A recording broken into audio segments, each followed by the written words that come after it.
शंखचूर्ण है भगवान शिव जी के द्वारा माना गया। अब उसकी पत्नी जो थी पतिव्रता थी, तो भगवान ने विष्णु ने उसको माया के द्वारा छला, तो उसको लेकर कहते हैं रण मध्य व्योम बचा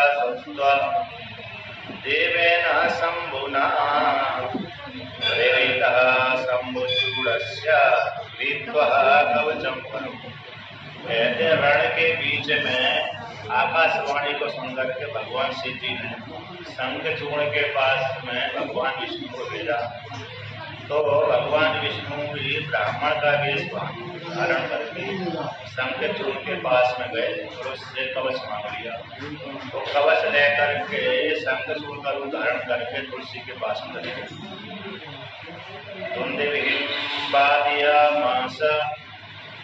तुलसी द्वार सन्निधौ जैसदम चैव बोधयामास सुंदरी। कहते हैं तुलसी जब वहां पर तुलसी के द्वार में पहुंच गए, आकर राजधानी में पहुंच गए, और वहां पर जाकर के राजधानी के पास में पहुंच करके जो मुख्य दरवाजा होगा तो वहां पर दूध भी बजाती।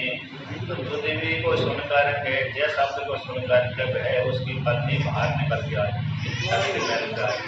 मुख्य दरवाजे पर आई। तच्छुत्वा चैव सा साध्वी परमानंद संयुता राजमार्गम गवाक्षेण तदर्शा परमदातरात्। तो कहते हैं जय शब्द को सुनकर के वह उसकी पत्नी आनंद से युक्त होकर राजमार्ग को गवाक्ष के द्वारा देखने लगी, खिड़की के माध्यम से। खिड़की रहती है पहले दरवाजे महलों में, तो खिड़की के माध्यम से देखने लगी कि मेरे पति आ रहे हैं।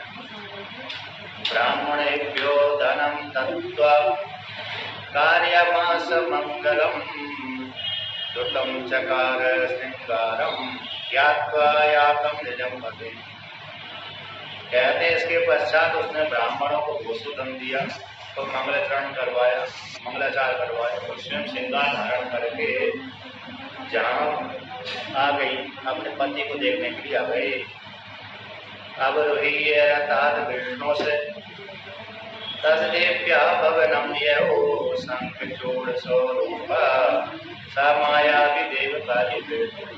इसके पश्चात भगवान विष्णु भी शंखचूड़ का रूप धारण करके देवताओं के कार्य सिद्ध करने के लिए रस से उतर कर उसके पास चले गए। दृष्ट्वातम च पुरः प्राप्तम स्वर्गान्तम समुदानमिता तदे पादौ छालयामास ननामास चारुरोचा।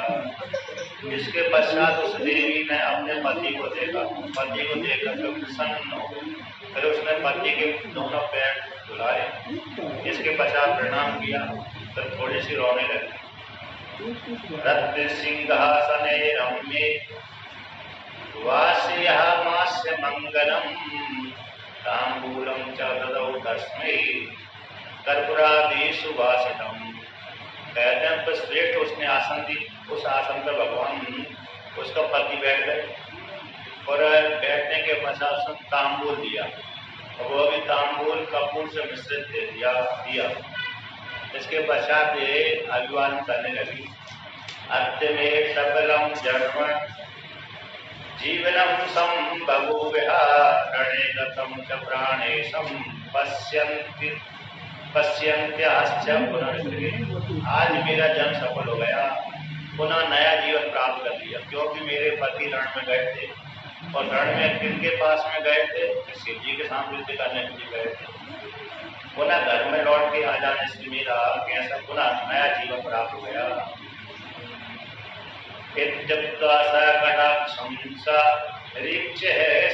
सस्मितम मुदा अवृक्षरण वृत्तांतम कांतम मधुरया।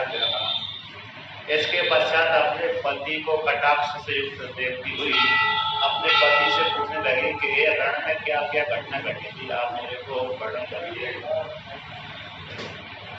असंख्य विश्व संघर्तः सदेवे प्रवरः प्रभु यस्यः ज्ञः ब्रह्मा दया सकम। कहते हैं जो संपूर्ण ब्रह्मांड को संभाल करने वाले महादेव है, ऐसे प्रभु उनके साथ आपका युद्ध हो रहा था और जिसकी आज्ञा को लेकर के ब्रह्मा है, विष्णु है, इंद्र की आज्ञा पालन करते हैं, ऐसे महादेव के साथ, रुद्र के साथ आपका युद्ध हो रहा था। तो किस प्रकार से आपने रुद्र के साथ युद्ध करते करते भैया काम करी और सकुशल लौट करके आए।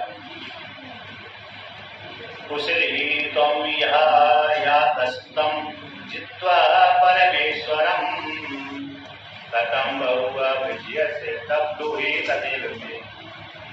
कहते हैं जो ब्रह्मांड के नायक है उनके साथ आपने युद्ध किया और यहाँ पर आकर के आप कुशल से युक्त होकर के मेरे पास में आए। तो कैसे आपने जो परमेश्वर है उन परमेश्वर के ऊपर विजय प्राप्त करी, आप मेरे से सही कहिए। सुत्वेदम तुलसी वाक्यम सभ्यस्य रमापति शंखचूर्ण रूप धरसे तामुवाचा मृतम वचनम।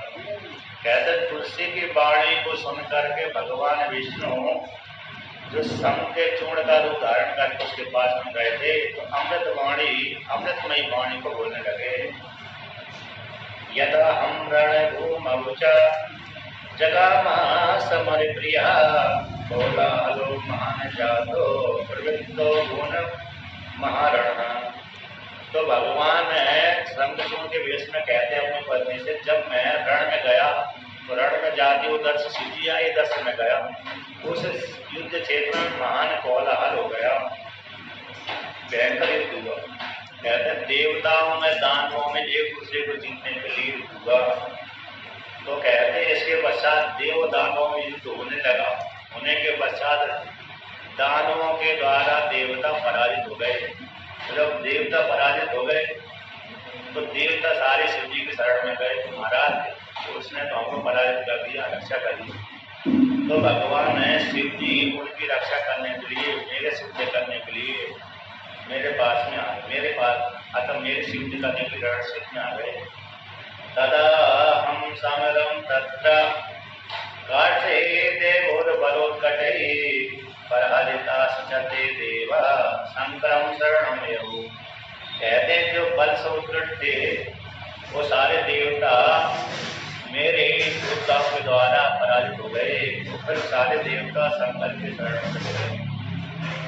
रुद्रो भी तत्सहायातम अजगामारणं प्रति तेन हम गए चिरं कालम अयोध्य संबलदर्पितः। कहते फिर भगवान शिव जी शंकर भगवान उन देवताओं की मदद करने के क्षेत्र में आए और हम दोनों में भयंकर युद्ध हुआ। हमारी सेना में, शिव जी की सेना में भयंकर युद्ध हुआ और मैं भी बल से दर्पित होकर के भगवान शिव जी के साथ युद्ध करने लगा। चिरकाल तक युद्ध किया। आवयो समरहा कांते पूर्णम अब्दम बहुव्यः नासो बहुवा सर्वेशा असुराणाम च कामनी। हे कामनी, हम दोनों में भयंकर युद्ध हुआ। 1 वर्ष तक युद्ध चलता रहा। पहले 100 वर्ष तक वर्णन किया था, अभी यहाँ पर 1 वर्ष तक वर्णन कर दिया। 1 वर्ष तक युद्ध चलता रहा देवता में और असुरों में, भगवान शिव जी में, शिव जी गणों में और मेरी में, आधा मेरी तरफ की सेना में। इसके पश्चात सारा भगवान शिव जी की सेना ने मेरी सेना को नष्ट कर दिया। प्रीतिम च कार्यामास ब्रह्मा च स्वयमावयो देवानाम अधिकाराश्च प्रदत्तः ब्रह्म शासना। इसके पश्चात जब युद्ध हो रहा था तो भगवान शिव जी ने मेरी सारी सेना को नष्ट कर दिया। उसी काल में ब्रह्मा जी ब्रह्मलोक से आए और आकर के हम दोनों में संधि करा दी। आकर तो तुम युद्ध करना बंद कर दो, संधि कर दो। तो शिव जी ने मेरे साथ संधि कर दी। आकर मैंने शिव जी के साथ संधि कर दी और ब्रह्मा ने कहा, ये संधि सुन, तूने जो अन्याय पूर्वक देवताओं को राज्य छीना, अधिकार छीना, उसको लौटा दे, अभी संधि होगी। तो मैंने ब्रह्मा जी की आज्ञा को उल्लंघन नहीं किया, देवताओं के साथ ये अधिकार को मुझे लौटा दिया। ब्रह्मा जी की आज्ञा कहते अतः ब्रह्मा जी मेरे से आज्ञा दी कि तुम देवताओं के सारे अधिकार को लौटा दो। तो तब प्रकार से हम दोनों संधि हो गई और इससे शांत हो गया। मैं आगतम सुभवनम शिवलोकम शिवोगता सर्व स्वास्थ्य मति बापा दूरी भूतो हेव प्रभा। कहते जब देवताओं को सारा राज मिल गया, अधिकार मिल गया, तो देवता भी प्रसन्न हो गए, तो देवता अपने लोक में चले गए और राज करने लगे, और भगवान शिव जी अपने लोक में चले गए और मैं तुम्हारे पास में आ गया, क्योंकि सारा उद्योग समाप्त हो गया, अतः समाप्त हो गया। इस प्रकार से अपनी पत्नी को समझा दिया भगवान ने, मतलब शंखचूर्ण रूप भगवान विष्णु ने तुलसी को सही समझा दिया। जगतां नागा शयनं च चकारः प्रेमे रमापतिस्तत्र रमया सह तया मुदा। इसके पश्चात भगवान विष्णु ने वार्तालाप करते करते सायंकाल हो गए, तो शयन किया, और शयन करने के बाद शयन कर रहे थे उसी काल में भगवान विष्णु ने उसके साथ विहार किया। सा देवी सुख संभावा कृष्णस्य व्यतिक्रमा शर्वं वितर्कयामास कस्तमेवोत्युवाच सः। इसके पश्चात भगवान शिव जी उसके साथ प्यार कर रहे थे, तो प्यार करते करते उसके सुख में व्यतिक्रम उसने देखा कि मेरे पति तो इस प्रकार से प्यार कर रहे थे, आज एक ऐसा कैसे प्यार कर रहे हैं। तो बिहार में उसके व्यतिक्रम को देखकर तो मन में तर्क वितर्क करने लगे, फिर पूछने लगी, उसने पूछ लिया ये मेरा पति नहीं है, क्योंकि पति के प्रति उसका जो विकार था इस पुरुष के साथ विकार चल रहा है। तो वह तुम बदा मामासु मामासु भुक्ता हम माया तुया दूरीकृतं यत् सचित्वम् अतः त्वं दैवी सपाम्यहम्। तो तुलसी कहती है कौन हो तुम, मेरे को तुमने भोग लिया है, अतः शीघ्र मेरे से दूर हट जा, शीघ्र बता, मैं तुम्हारे द्वारा माया के द्वारा भोगी गई हूँ, अतः तू मुझसे दूर हो जा, मैं नहीं तो तुमको सम्मान कैसा श्राप दे दूंगी। दूरी करता हूँ यह सचित्वम, तुमने मेरा सचित्व धर्म नष्ट कर दिया है, इसलिए तुम्हारी माया के द्वारा मैं भोगी गई हूँ, मेरा सचित्व तुमने नष्ट कर दिया, मैं तुमको श्राप देती हूँ। ऐसा उसने बोला। ऐसा बोलने से भगवान विष्णु डर गए। तुलसी ही वचनम श्रुत्वा हरिशापे पहेन च तदहारा लीलया ब्रह्मन् स्वमूर्तिं सुमनोहराम्। देखा तुलसी मेरे श्राप दे रही थी, इस डर के मारे, अब भगवान को तो उसका बात ही में धर्म नष्ट करना था, तो कहते हैं इसके पश्चात भगवान ने श्राप के डर के मारे अपना असली रूप दिखा दिया। विष्णु, मैं विष्णु हूँ, तो विष्णु रूप दिखा दिया। तो विष्णु रूप को देख करके वो गई। कहते 2-3 परसों ऐसे अपने उसके पति का रूप धारण करके स्त्रियों को चलाता। तो कहते हैं किसी काल विशेष में काल नैनी नाम का एक राक्षस था, यक्ष था, राक्षस भी है। वो उड़ते उड़ते उड़ते हिमालय क्षेत्र से जा रहा था, और हिमालय काल नैनी या तो दूसरा कोई राक्षस था, तो उड़ते उड़ते जा रहा था, विदर्भ देश में पहुंचा। तो विदर्भ देश से ऊपर होते हुए वहां पर जा रहा होगा ये गंधर्व देश, यानी गांधार भी उधर क्षेत्र में घूमने जा रहा होगा, लेकिन जा रहा था हिमालय क्षेत्र से। हिमालय क्षेत्र से उड़ते हुए आकाश मार्ग से जा रहा था, तो महाराज होते हुए उधर गांधार देश, गंधर्व देश क्या देश है, उधर जा रहा था। तो कहते उसी जो विदर्भ देश पड़ा, तो विदर्भ देश में उग्रसेन की पत्नी रहती थी। आकर मथुरा का जो राजा था उग्रसेन, उसकी पत्नी अपने पिता से मिलने के लिए गई, अपने एक पिता के घर में गई। अब गई इसके पश्चात 1 महीना 2 महीना 3 महीना हो गई। तो संयोग बस ये जा रहा था आकाशवाणी से, उसने इस स्त्री को बिहार करते हुए अपने सखी के साथ देखी, सुंदर देखी। तो बिहार करते देखते उसको देखा तो उसके रूप को मोहित हो गया, और मोहित हो जाने के पश्चात उसने देखा कौन स्त्री है। अब स्त्री को उसने ध्यान लगाया, देखा कि ये राजा की पत्नी है, पति बेटा है, और यदि मैं इस रूप में जाऊँगा उसी में देव मेरे पास नहीं आए। उसने क्या किया, अपने रूप को परिवर्तन कर लिया, उसके पति का रूप धारण कर लिया। अब पति का रूप धारण करके उस स्त्री के पास चला गया। उसने देखा मेरा पति है, तो पति को देखकर तो उसको स्वागत सत्कार किया, उसने ब्याह भी कर लिया, भोग विलास आदि कर लिया, रमण कर लिया। रमण करके उसने देखा कि इसमें इस रमण में और पहले के रमण में अंदर देखा। अंदर देखने के पश्चात उसने कहा तुम कौन, तुमने मेरे को माया कर दिया। तो उसने मैं तुमको श्राप दे दी, ऐसा उसने बोला। तो फिर उसने अस्थि रूप दिखा दिया, तो मैं ये राक्षस हूँ। तो उसने कहा कि तुमने मेरे साथ अन्याय किया है, बाकी मेरा नष्ट कर दिया, अब मैं तुमको श्राप दे दूँ। उसने वहाँ पर डांट दिया कि तुमने मैंने तुम्हारे साथ कोई गलत कार्य नहीं किया, तुम अपने पति को छोड़कर के मायके में क्यों रह रही है? तुम जबकि स्त्री सुरक्षित तभी होती है जब अपने पति के पास रहती है, अब जब मायके में रहेगी तो कहाँ सुरक्षित रहेगी? ऐसे बोल करके डांट दिया। जिसके पश्चात कहा जो मैंने बीच का आरोपण किया उससे तुमको ये खुद की प्राप्ति होती है। अब वही पुत्र बाद में कंस के रूप में पैदा हुआ, लेकिन उस पत्नी उस स्त्री ने बताया नहीं कि मेरे साथ ऐसा ऐसा कार्य किया। बाद में तुरंत ही वो स्त्री अपने पिता से आकर लेकर के मथुरा आ गई, तो बाद में कंस पैदा हुआ। उसी प्रकार से यहाँ पर भगवान विष्णु ने शंख शूल का रूप धारण करके उसको ठग लिया। अब आगे कहते हैं तदृष्ट्वा तुलसी रूपम ज्ञात्वा विष्णुं सुचिन्नता आदिवत्य परित्यागात् क्रुद्धासात् तमुवाचा। कहते तुलसी ने विष्णु भगवान के रूप को देख करके और अपने पाति व्रत धर्म को त्याग हुआ जानकर क्रोधित हो गई। क्रोधित हो जाने के पश्चात भगवान विष्णु से कहती है हे विष्णु ते दया नास्ति पाषाण सदृशं मनः पति धर्मस्य भंगेन मम स्वामी हता खलु। हे विष्णु तुम्हारे में कुछ भी दया नहीं है, तुम्हारा मन कैसे पाषाण के समान पत्थर है। तुमने मेरे पाति व्रत धर्म को भंग कर दिया, इसलिए मेरा पति निश्चित रूप से तो मारा गया।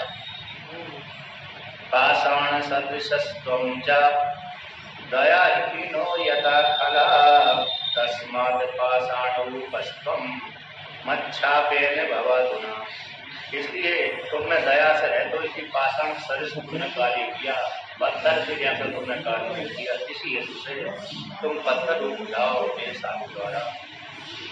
ये वदन्ति दया सिंधु त्वां भ्रान्तस्य तेन संशया भक्तो विना अपराधेन पराटे कथमता। तो देवी कहती है जो तुमको दया सागर कहते हैं वो भ्रांत है, इसमें कोई संशय नहीं है। तुमने अपने भक्त को ही बिना अपराध के द्वारा देवताओं के लिए मरवा दिया, ऐसा तुलसी सावे सबके चूर्ण प्रिया सती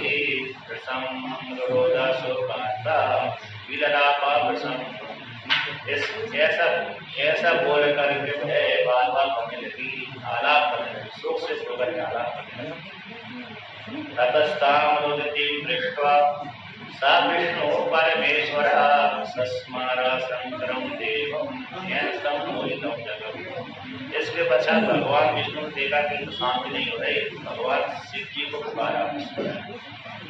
भगवान विष्णु के पुकारते ही भगवान शिव जी वहां पर आ गए। तो कहते हैं शोकाकुलं हरिं दृष्ट्वा विलपन्तीं च तत्प्रियां बोधयामासा समतां कृपणवत्सलां। इसके पश्चात तुलसी के दुखी से भगवान विष्णु दुख हो गए। फिर भगवान शिव जी ने दोनों को ही नीति के द्वारा दोनों को समझाया। समझाने के पश्चात दोनों ही कैसे प्रसन्न हो गए। तो शंकर भगवान कहते हैं तुलसी को वरदान देते हैं जिससे वो प्रसन्न हो। मारोति तुलसी कर्म फलम जना दुख तो ना भोगी अस्ति संसारे कर्म साधने। हे तुलसी तुम रो मती, हर व्यक्ति अपने कर्म फल को भोगता है, कोई व्यक्ति सुख दुख नहीं देता, बल्कि कर्म ही सुख दुख देने वाले होते हैं। इस कर्म रूप सागर संसार में दूसरे को व्यक्ति दूसरा दुख नहीं देता, बल्कि अपने कर्म ही देते हैं। तपस्त्वया कृतं भाग्ये तस्यैव तपसा फलम् तदन्यथा कथं स्यात् वै जातं त्वयि तथा कृतं। तो कहते हैं, हे देवी, तुमने जो तपस्या करी थी जिस पति को प्राप्त करने के लिए, उस तपस्या का फल तुमको प्राप्त हुआ है। उस तपस्या का फल विपरीत कैसे हो सकता है? अतः तुमने जो विष्णु भगवान को पति रूप से ग्रहण करने की तपस्या करी थी, उसका फल तुमको प्राप्त हुआ है। इदं शरीरं त्यक्त्वा च दिव्यदेहं विदाय च रमस्व हरिणा नित्यं रमया सदशिव। हे देवी, तुम इस शरीर को, स्थूल शरीर को त्याग करके भगवान विष्णु के हरि साथ नित्य रमण करो। रमा लक्ष्मी के जैसा तुम नित्य ध्यान करो। तभी तनूर्चिष्टा नदी रूपा भवेदिया भारते गुण रूपा सा गंडकी तीर्थ विसुता। कहते तुम्हारे शरीर से एक नदी निकलेगी जो भारत में पुण्य को देने वाली होगी, गंडकी नाम से विख्यात होगी।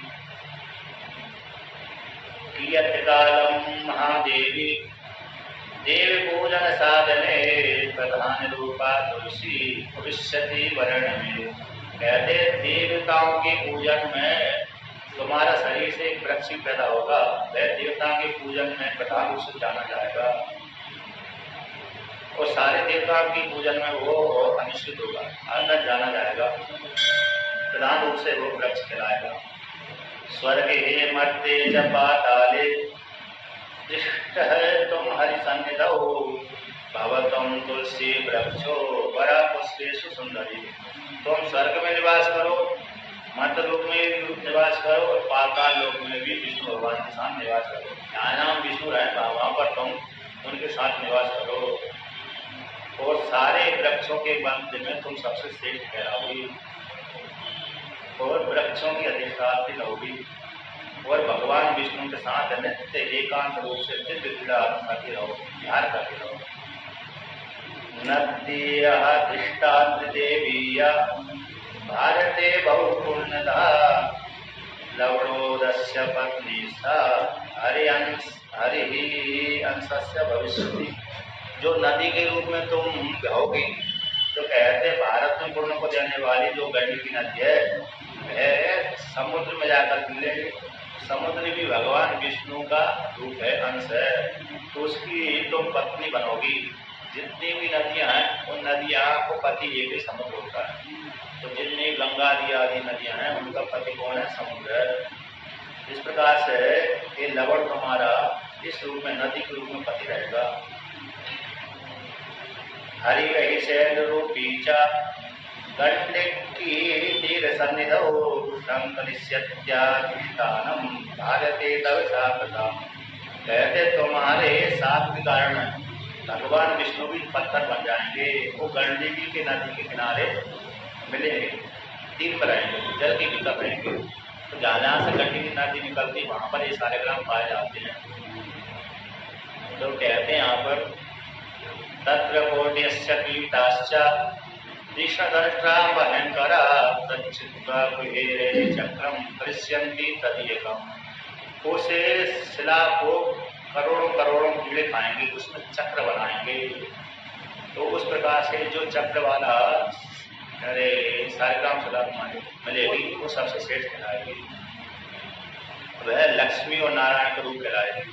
कहते हैं वो सारे ग्राम शिला नृसिंह है, राम है, कृष्ण है, विष्णु नारायण है, विष्णु भगवान है, लक्ष्मी नारायण है, इनके नाम से ख्याति को प्राप्त होगी। अब नृसिंह रूप वाली जो सारे ग्राम शिला होगी थोड़ी डोगरे कहलाएगी, राम जी वाली सौम्य कहलाएगी, लक्ष्मी नारायण वाली सौम्य कहलाएगी। इस प्रकार से 10 अवतार वाली जो सारे ग्राम शिला कहलाएंगी। अब यहाँ पर कहते हैं तुलसी पत्र विच्छेदम सालग्रामे करो दिया तस्य जन्मांतरे पत्रे स्त्री विच्छेदो भविष्यति। जो कोई भी व्यक्ति सालग्राम शिला के ऊपर से तुलसी का पत्र विच्छेद करेगा तो कहते हैं उस पुरुष को जन्मांतर में स्त्री के साथ विच्छेद होगा। अगर तुलसी नहीं चढ़ाएगा उतार दिया, अकेला चढ़ाया नहीं, तो फिर अगले जन्म में उसकी पत्नी अलग हो जाएगी। तुलसी पत्र विच्छेदम शंकम हित्वा करोतिया कार्याहीनो भवत्सोपी रोगी स्यात् सप्त जन्म शुरू। कहते जो कोई व्यक्ति संग को हटा करके, संग को त्याग करके तुलसी पत्र का विच्छेद करेगा बिना संग के, तो वह भी भार्यासीन हो जाएगा। वो 7 जन्मों तक रोगी रहेगा, 7 जन्मों तक उसको पत्नी नहीं प्राप्त होगी और फिर रोगी प्राप्त होगा। सालग्रामस्य तुलसी संगम चैकत्रे एवहि यो रक्षति महाज्ञानी स भवेत् स्त्री हरिप्रिया। जो कोई व्यक्ति सालग्राम सदा को, तुलसी को, संग को, तीनों को एकत्र करता है, तो ऐसा जो महाज्ञानी है, जो कोई इस प्रकार से तीनों के साथ रखता है, नजदीक में रखता है, तो ऐसे व्यक्ति को स्त्री की प्राप्ति होती है, भगवान विष्णु का प्रिय हो जाता है। इस प्रकार से भगवान शिव जी ने तुलसी को बता दिए। कहते हैं इत्युक्त्वा संक्रस्तत्र महात्म्य हम ऊची बांसदा सालग्राम शिलायाश्च तुलस्या बहुपुण्यकम। इस प्रकार से भगवान शिव जी ने तुलसी के महात्म को, सालग्राम शिला के महात्म को वर्णन कर दिया, जो पुण्य को देने वाली थी, और दे करके भगवान शिव जी अंतर्धान हो गए। भगवान शिव जी की वाणी को सुन करके देवी तुलसी भी प्रसन्न हो गई, और प्रसन्न होकर के उसने सारे दुख को त्याग कर दिया, फिर अपने शरीर को त्याग कर दिया। तो एक शरीर से तो वो वृक्ष के रूप में उत्पन्न हो गए, और एक शरीर के द्वारा नदी के रूप में परिणत हो गई, और दिव्य शरीर धारण करके पेड़ और लोक में भगवान विष्णु के साथ चली गई, और वहाँ पर रह करके नित्य भोग होती है। इसके पश्चात आगे कहते हैं जो कोई व्यक्ति इस आख्यान को पढ़ता है, विष्णु उनके महात्मा को सुनता है, तुलसी शिव के विष्णु के महात्मा को सुनता है, उसको भोग मोक्ष आदि की प्राप्ति होती है। श्रवण करने वाले को भी प्राप्ति होती है, सुनाने वाले को भी प्राप्ति होती है। अब आगे कहते हैं, तो कहते हैं दिति का एक हिरण्यकश्यप हिरण्याक्ष। तो कहते हैं हिरण्यकश्यप के तो बहुत संतान हो गए थे, अब छोटे भाई को संतान नहीं प्राप्त हुई। हिरण्याक्ष ने देखा कि मेरे बड़े भाई को बहुत संतान, श्रेष्ठ संतान, किंतु मेरे को प्राप्त नहीं हुई। तो उसने भगवान शिव जी को निमित्त बना करके आराधना करी, अपने छोटे भाई की, अपने बड़े भाई की संतानों को देख करके, उनके श्रेष्ठ संतानों को देख करके छोटे भाई ने भी आराधना करी। सा एकदहा मंदर नाम देयम गतो नगे तद्वर सुप्रभावात् तथापि नाना गणवीर मुक्तै शिव समेत विहार पूरी। तो आगे कहते हैं, जब उसने कहते हैं इसकी तपस्या कर रहा था, तो तपस्या करते समय ही भगवान भोलेनाथ माता पार्वती अपने मंदराचल पर्वत पर निवास कर रहे थे। तो जब मंदराचल पर्वत पर निवास कर रहे थे, तो माता शिव जी बैठे हुए थे, तो माता पार्वती उनके साथ पास में बैठी हुई थी, किंतु मजाक से भगवान शिव जी के दोनों नेत्रों को बंद कर दिया। पूर्व हे दिशो मंदर शैल संस्थः कंदर कपर्दीनश्चंडकरः परहक्रमस्य चक्रे ततो नेत्र मिलीनम तुषा पार्वती नर्मयुगम सलीलम। तो यहाँ पर कहते हैं भगवान है शिव जी के दोनों नेत्रों को मजाक से युक्त होकर के माता पार्वती ने उनके दोनों आंखों को बंद कर दिया। ऐसे बंद करने के पश्चात कहते हैं प्रवाले हेमाब्ज धृते प्रभाभ्याम कराम्बुजाभ्याम निमील नेत्रे हरस्य नेत्रेषु निमीलितेषु क्षणेन जाता सुमान्तिकारः। तो जैसे ही माता पार्वती ने शिव जी के दोनों नेत्रों को मजाक के द्वारा बंद किया, उसी समय महापुरुष काल का सारा सूर्य भगवान कहते हैं अदृश्य हो गए और अंधकार छा गया आंखों के सामने। तो भगवान शिव जी के यहाँ से ऐसा बंद करने से यहाँ पर भगवान शिव जी से तृतीय नेत्र से गर्माहट निकलने लगी। जब गर्माहट निकलने लगे तो इस गर्माहट से माता पार्वती के हाथ में जलन होने लगी, आता यहाँ से पसीना निकलने लगा। माता पार्वती के हाथ से उस गर्माहट को लेकर के तो हाथ से पसीना टपकने लगा। तत् स्पर्श योगाचा महेश्वरस्य करौचतस्य स्नपिं तदम्भा शम्भोर्ललाटे क्षणभन्नि तप्तो विनिर्गतो भूरितरस्य बिन्दु। भगवान शिव जी के ललाट के स्पर्श करने से माता पार्वती के हाथ से पसीने की बूंदी गिर गई। अब वह पसीने की बूंदी जब नीचे पृथ्वी पर गिरी तो नीचे गिरने मात्र से ही उससे बालक पैदा हुआ, वो पसीने से। कहते थोड़ा वो बालक इतना गर्भ बन करके तुरंत ही भयंकर मुख को कराल वक्र वाला भयंकर क्रोध से युक्त होकर के कहते हैं बालक के रूप में पैदा हुआ है। वही पसीने की बूंद माता पार्वती के हाथ से हुई जो पसीने की बूंद है, जैसे पृथ्वी के साथ संबंध हुई, उसी का वह बालक के रूप में परिणत हो गया। जब परिणत हो गए तो फिर गौरी ने देखा कि एक कौन पैदा हो गया। गोयम विरूपो भगवान जातो नाम और भयंकरस्य पदस्व सत्यमं किं निमित्तं सृष्टोतव केनचित्। इसके पश्चात माता पार्वती ने हाथ हटाया और हाथ हटाते ही वो बालक देखा, और बालक देखने के पश्चात उसका आकृति भयंकर थी तो अंधा था, क्योंकि माता पार्वती ने शिव जी की आंखों को बंद कर दिया था तो अंधकार हो गया। तो अंधकार में पैदा हुआ था, तो अंधकार में पैदा होने के कारण लेकिन अंधा ही पैदा हुआ था। ऐसे बालक को देख करके माता पार्वती ने पूछा, हे भगवान, ये रूप से रहित है, ये बहुत भयंकर दिखने वाला किसका बालक है, किसका पुत्र है। तो भगवान शिव जी ने कहा कि हे पार्वती, जो तुमने मेरे आंखों को बंद किया और मेरे दिव्य नेत्र की गर्मी से तुम्हारे हाथ से जो पसीने की बूंदी गिरी, उसी से ही पसीने की बूंदी से ये बालक पैदा हुआ है, इसलिए तुम्हारा बालक है, इसको तुम पालन पोषण करो। ऐसा शिव जी ने पार्वती से कहा, तो पार्वती ने उसको अपना बालक मान लिया। इसके पश्चात आगे कहते हैं उसी काल में हिरण्याक्ष अपने बड़े भाई के पुत्रों को देख करके पुत्र प्राप्ति के लिए तो कहते हैं तपस्या कर रहा था। तपस्या से प्रसन्न होकर के भगवान शिव जी ने उस हिरण्याक्ष को अपना पुत्र दे दिया, जो अंधकासुर के नाम से पैदा हुआ था। तो कहते हैं जैसे ही तपस्या कर रहा था, तपस्या से भगवान शिव जी प्रसन्न हो गए और प्रसन्न हो जाने के पश्चात हिरण्याक्ष के पास में आए। हिरण्याक्ष से कहा कि हे हिरण्याक्ष, तुम मेरे से वरदान मांग लो। तो कहते हैं हिरण्याक्ष वरदान मांगा कि हे भोलेनाथ, मेरे को एक अजय पुत्र प्रदान करिए। तो भगवान शिव जी ने कहा कि हे हिरण्याक्ष, तुम्हारे वीर्य से तुमको पुत्र प्राप्त नहीं होने वाला है, किंतु मैं तुमको मेरा पुत्र देता हूँ, इसी को ही तुम अपना पुत्र मानो। ये अजय कहलाएगा, सभी को जीतने वाला कहलाएगा, इसी को ही तुम अपना दत्तक पुत्र मानो। दूसरे के द्वारा दिया गया है, इसी को तुम क्या मानो, अपना पुत्र मानो।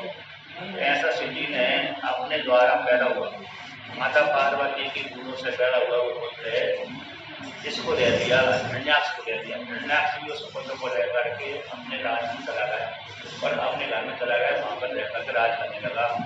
इसके पश्चात कुछ काल व्यतीत हो जाने के पश्चात हिरण्याक्ष को भगवान विष्णु के द्वारा मारा गया। आगे कहते हैं उसके बाद ततो हिरण्याक्ष सुतः कदाचित् संस्रावितो नर्मेतरपनान्देहि त्रैर्भ्रातृभिः सम्प्रयुक्तो विहारे किमन्धाराज्यन्तवाद्य कार्यम्। इसके पश्चात हिरण्याक्ष का जो पुत्र है उसका नाम था अंधक, उसका नाम बाद अंधकासुर पड़ गया।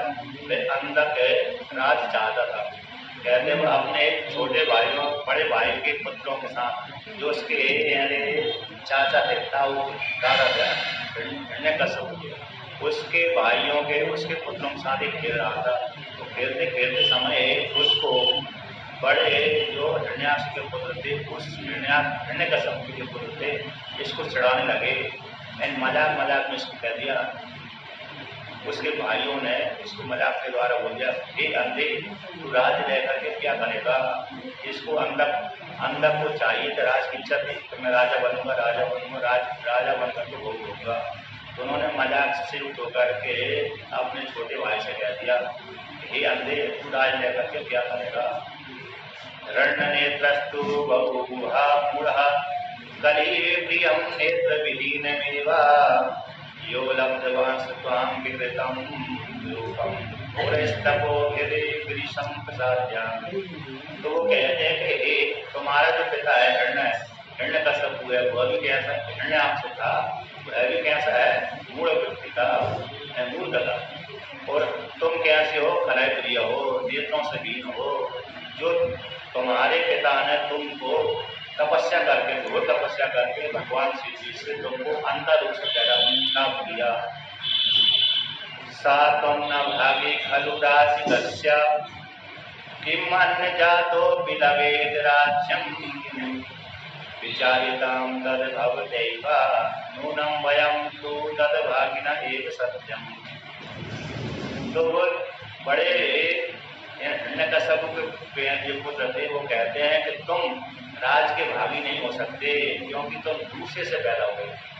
तुम यदि हिरण्यकश्यप से पैदा होते तो मानी बात तुम राज के प्राप्त राज कर सकते थे, किंतु तुम दूसरे से पैदा होकर के दूसरे को प्राप्त हुए। तो तुम ही बताओ कि जो दूसरे से पैदा होकर के दूसरे के पास जाता वो राज का भागी कैसे हो सकता है? तो मन में विचार करो, क्योंकि तुम राज के भागी नहीं बल्कि हम ही राज के भागी हैं, हम राज को भोग सकते हैं, क्योंकि हम असली संतान हैं। ऐसा उसको उदाहरण दे दिया। तेषां तु वाक्यानि निसम्यतानि विचार्य बुद्ध्या स्वमेव दीनः तान् शान्तित्वः विविधैर्वचोभिर्गतस्फुरण्यं निशीर्जनं तु। कहते हैं इसके पश्चात अपने बड़े भाइयों की उदाहरणा पूर्वक वाणी को सुन करके उसने बुद्धि के द्वारा स्वयं चिंतन करके दीन होकर के अपने बड़े भाइयों को समझाया और मधुर मधुर वाणी से उनको सांत्वना दी। इसके पश्चात उनकी वाणी उसकी हृदय में बैठ गई थी। कहते हैं इसके पश्चात वह जंगल में चला गया, तो जंगल में जाकर तपस्या करने लगा। वर्षायुतं तत्र तपस्यकारा जजापजाप्यं विदितेकपादः आहारहीनो निमूर्धबाहुः कर्तुं न शक्यं हि सुरासुरैर्यत्।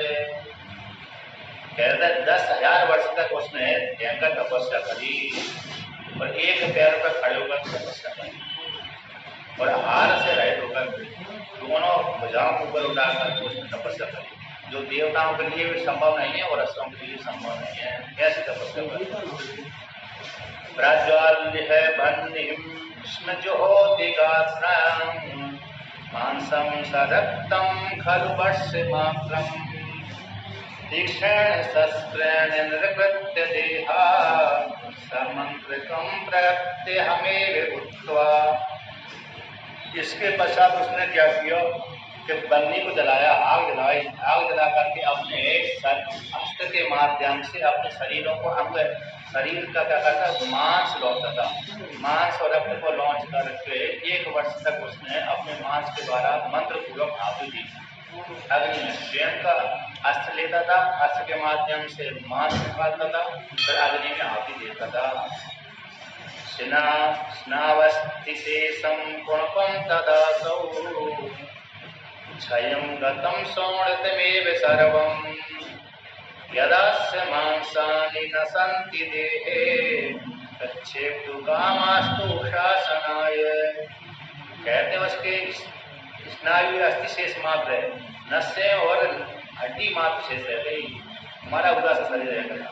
इसके पश्चात उसका रक्त है, मांस सारा नष्ट हो गया, अब आहुति देने के लिए कुछ भी नहीं बचा।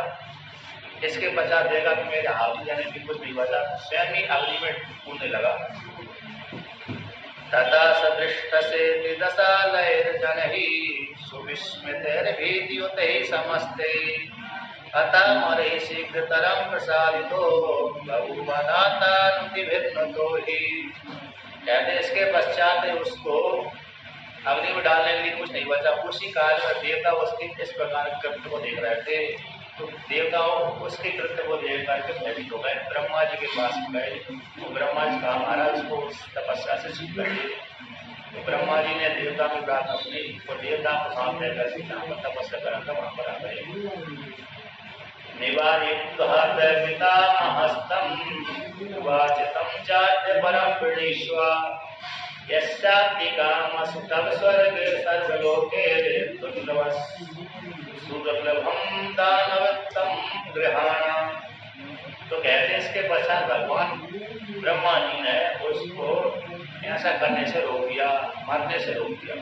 इसके पश्चात ब्रह्मा जी कहने लगे, हे दानव तुम मेरे से वरदान मांग लीजिए, जो अन्य व्यक्तियों के लिए दुर्लभ है, ऐसे वरदान मेरे से मांग लीजिए।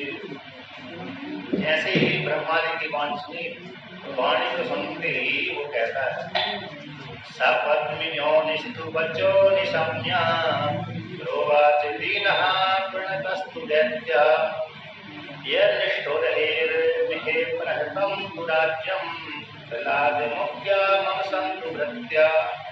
ऐसे ब्रह्मा जी की वाणी को सुन करके वह दीन होकर के भगवान ब्रह्मा जी को प्रणाम किया। और प्रणाम करने के पश्चात कहते हैं, एक पितामह जिन दुष्ट व्यक्तियों ने मेरे राज को हरण कर लिया था, आजाद प्रहलाद आदि ने निष्ठुर होकर के मेरे को कटु वचन सुनाए थे। और जिस प्रहलाद आदियों ने, दैत्यों ने, राक्षसों ने मेरे पिता का राज छीन लिया था, वे सारे मेरे भक्त बन जाए, दास बन जाए, नौकर बन जाए। अन्नस्य दिव्यं हि तथा सुचक्षुर् इंद्रादयो मे कर्ता मृत्युस्तु मा पूर्णमम देव देव्या गंधर्वी यक्षोरगमानुषेभ्य। कहते हैं पितामह मेरे को दिव्य चक्षु प्रदान करिए और इंद्र आदि जो देवता है मुझको कर देने वाले हो जाए। कहते मृत्यु मेरी न हो, देवताओं के द्वारा, दैत्यों के द्वारा, गंधर्वों के द्वारा, यक्षों के द्वारा, उरग सर्पों के द्वारा, मनुष्यों के द्वारा। नारायणादिति चेन्द्र सत्रो सर्वा जना सर्वे भयाच्च सर्वा शुद्ध वसिष्ठस्य सुदारणं तपे सुसंगितः पद्मे भवस्तमहं। नारायण से भी न हो, दिति के किसी भी पुत्र से न हो और विष्णु आदि से न हो, सर्व से भी मेरी मृत्यु न हो। ऐसी वाणी को सुन करके भगवान ब्रह्मा जी को शंका हो गई, ऐसी वरदान में नहीं दे सकती, किसी से न हो, ऐसा नहीं। मृत्यु का एक छेद रखिए, बाकी सारे वरदान मेरे के लिए, किंतु एक मृत्यु का छेद रखिए। यद्यैव सर्वं भविता तवेतते विनाश हेतुं च ग्रहाण किंचित् यस्मान् न जातो न जनिष्यते वा यो नः विष्टो मुखमन्त्रिकस्य। ब्रह्मा जी कहते हैं दैत्य मैं तुझको सारे वरदान देता हूँ, किंतु विनाश के लिए एक क्षेत्र को मेरे को दीजिए, एक त्रुटि करिए, विनाश के लिए मार्ग मेरे को प्रशस्त करिए जिसके द्वारा मेरा विनाश हो सके। कहते हैं ऐसा कोई व्यक्ति उत्पन्न नहीं हुआ, पुनः भविष्य में होगा, जो मृत्यु के मुख में न जाता हो। अतः जो जन्म लेगा वो मरेगा, जो मरेगा वो जन्म लेगा। मृत्यु के मुख में कोई उत्पन्न नहीं हुआ ही नहीं है, न भविष्य में ऐसा होगा कि जो ना जाए। हर कोई उत्पन्न होता है, हर कोई मृत्यु के मुख में जाता है। अत्यंत दीर्घम खलु जीवितम तु अवहृषा सत्य पुरुषास्ते जंतु एतद् वचा सुसानुनयं शम्या पितामहः प्राह पुनः सदैत्या। कहते हैं अत्यंत दीर्घम खलु जीवितम, तुम्हारे जैसे सत्पुरुष है, ऐसे जो सज्जन लोग हैं इस प्रकार से ज्यादा दीर्घ जीने की इच्छा नहीं करते। और कहते हैं हर कोई सज्जन लोग कहते हैं कि जो भी उत्पन्न होता है वो मरता है, इसलिए तुम क्या करो मृत्यु के विषय में